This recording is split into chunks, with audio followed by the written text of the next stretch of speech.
लेकिन सूर्य पुत्रों को कभी इकट्ठा किसी ने नहीं किया। हमने बीड़ा उठाया है दुनिया के सूर्य पुत्रों को इकट्ठा करना।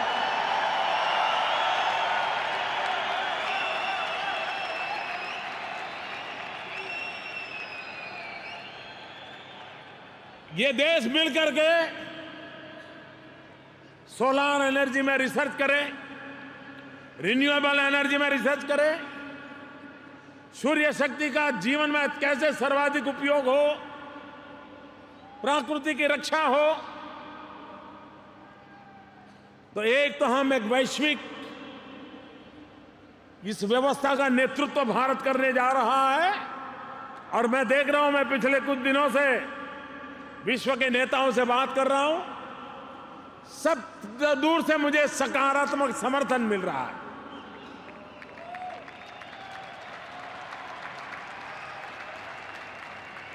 और उसकी पहली प्राथमिक मीटिंग इसी महीने के अंत में हम पेरिस में करने जा रहे हैं। सभी देश के लोगों को इस एक अलग से मीटिंग करूंगा, वहां मैं बुलाऊंगा, उनको बात समझाने वाला हूं। In November 2015, Prime Minister Narendra Modi proposed an alliance of sunshine countries that would work for the efficient consumption of solar energy and reduce dependence on fossil fuels. This initiative would become the International Solar Alliance, an alliance of more than 120 signatory countries, most being sunshine countries which lie either completely or partly between the Tropic of Cancer and the Tropic of Capricorn. Hello and welcome, I'm Shivani Singh and you're watching NewsX Deep Dive.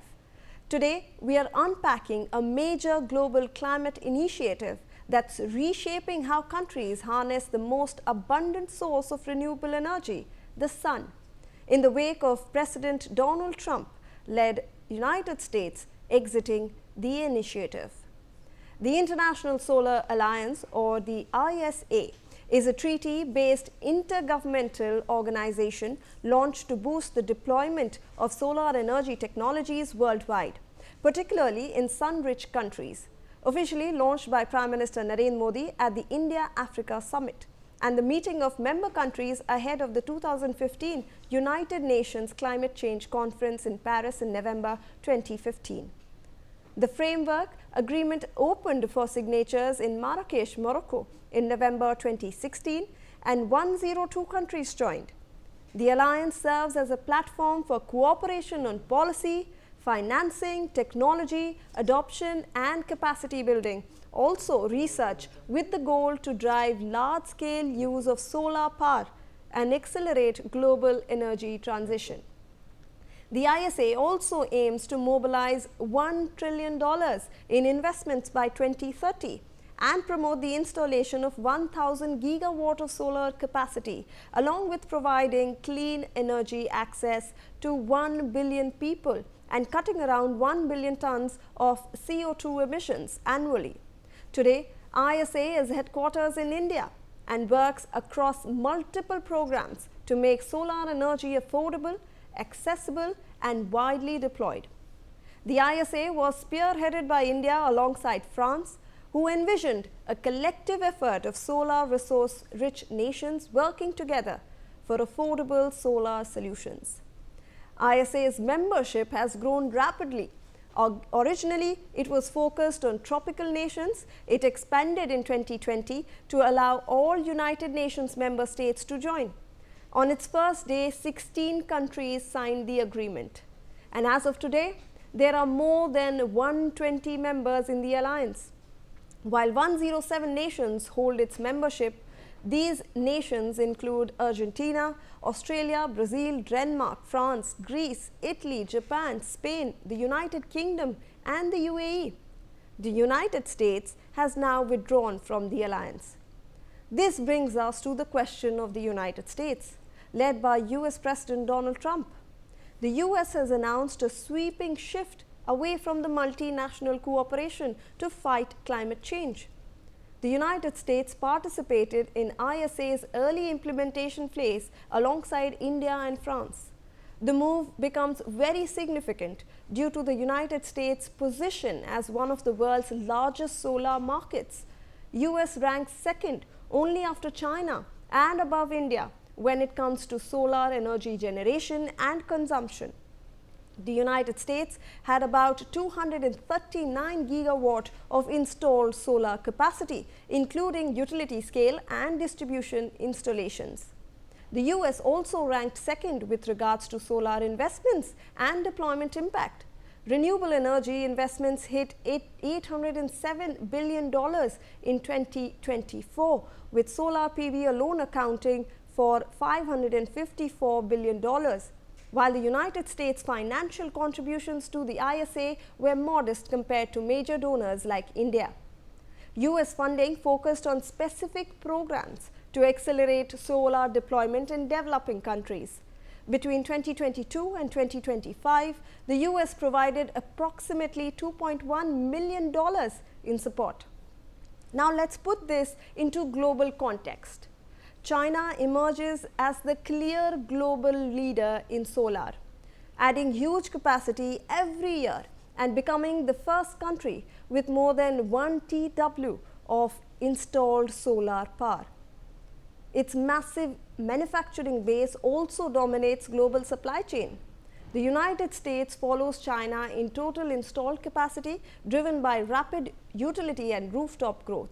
Meanwhile, India has rapidly expanded solar capacity, recently exceeding 100 gigawatts of solar installations, making it one of the world's top 3 solar producers. India ranks among the top solar power producers globally, owing to major policy drives and the ISA's vision for deployment. China also dominates global solar manufacturing, producing roughly 80 to 85% of the world's solar panels and controlling most of the supply chain. This comparative landscape shows China with the largest installed capacity by far, followed by the US and then India, all driving the renewable transition at different scales. When we look at the global context, it is also important to consider an emerging trend that necessitates the drive for solar energy. Rapid growth in electricity demand from AI and data centers are significantly increasing energy needs worldwide. While renewables like solar are positioned as a key part of meeting this demand sustainably, data centers require reliable 24/7 power supply, which in turn supports growth in solar storage systems. This trend intensifies investments into solar, but also highlights the need for grid flexibility and storage technologies to support intermittent sources like solar. The solar boom, driven by plummeting module costs and rising digital demand, aligns with ISA's broader goal and vision of clean energy everywhere, putting into question the United States' decision to exit the alliance as part of a broader pullback from 66 organizations it has labeled ineffective and wasteful.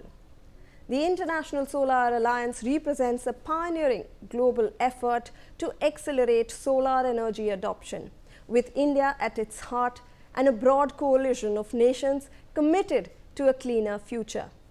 Yet, the wider solar landscape involves complex geopolitics, massive capacity growth in China, expanding markets in the US and India, and new pressures from emerging technologies like AI, all shaping the future of how we power our world.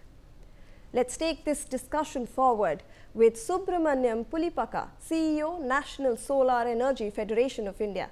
Thank you so much, sir, for joining us on the broadcast. We appreciate your time. Sir, if I come to you with the first question, what is going to be the effect of US actually withdrawing from this alliance? I mean, thank you very much for having me here today. I think US's exit from ISA should be looked not only from an ISA angle, but you should look at it from a broader perspective, because they have exited umpteen number of UN other organizations also. So, I mean, it is better to look at it from a broader perspective. That is number one. The second point here is that ISA, contrary to other international organizations or UN-based or treaty-based organizations, ISA has been on a growth trajectory. The number of members have increased, ISA's activities have increased, especially today, if I can say, ISA is being looked upon as a true representative of the global south.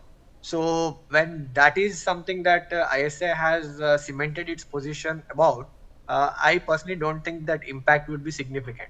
On the other hand, I would like to take inspiration from a quote where it mentions that every crisis is an opportunity. I think this is actually a very good opportunity for India to cement its leadership position. You rightly mentioned India in the last decade, we have grown our own solar capacity by 3,000 times from less than a few gigawatt. Today we have crossed 130 gigawatt.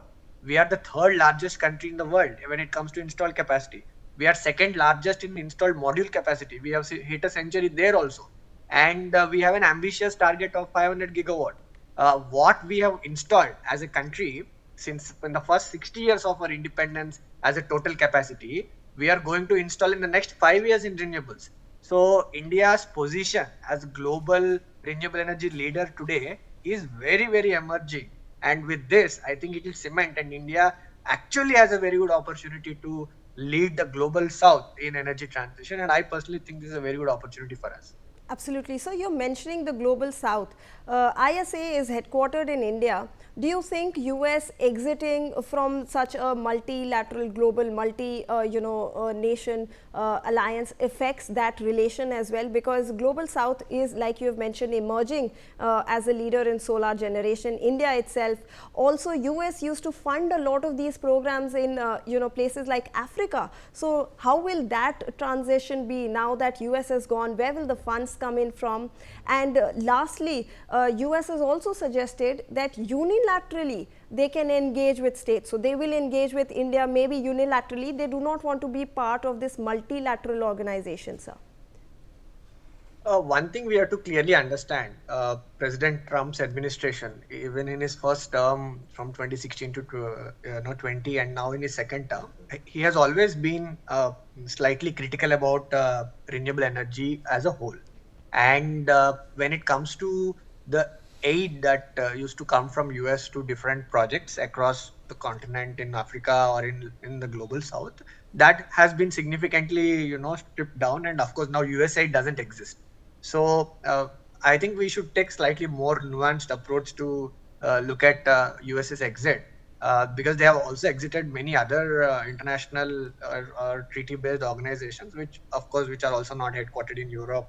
Some of them are headquartered in the GCC countries. This is in India. So I think it is better to look at it from a broader perspective as the administrations look at UN as a body and renewable energy is their priority about renewable energy. This is number one. In terms of US engaging with states, I think that has always been the case. In the previous administration, if you look at it, India-US relationships in solar have hit the peak. Having been at India's largest association, I can actually vouch for it that in the previous administration or even during the Obama administration, our bilateral relationship in renewable energy has been as vibrant as it can be. So, engaging with states in a bilateral manner is always definitely welcome. But, the bodies like ISA, and the reason why all of us celebrate ISA as our own, as a family, is because it's the first international organization that is headquartered in India. And if you remember Prime Minister's speech, before ISA was launched in 2015, he made a very pertinent point that, the abundant potential of solar energy is something that needs to be harnessed, especially in the developing countries who are, at the receiving end of the bad implications of climate change. So with that motive, with a strong proposition of ensuring $1 trillion worth of investments in solar will be percolated throughout the developing world, ISA as a body has a very novel approach towards it. I think it would have been prudent if USA continued, but nonetheless, the work I am sure will definitely continue. Definitely, sir. Thank you so much for joining us on the broadcast with that valuable perspective on the issue. With that, we are slipping into a short break.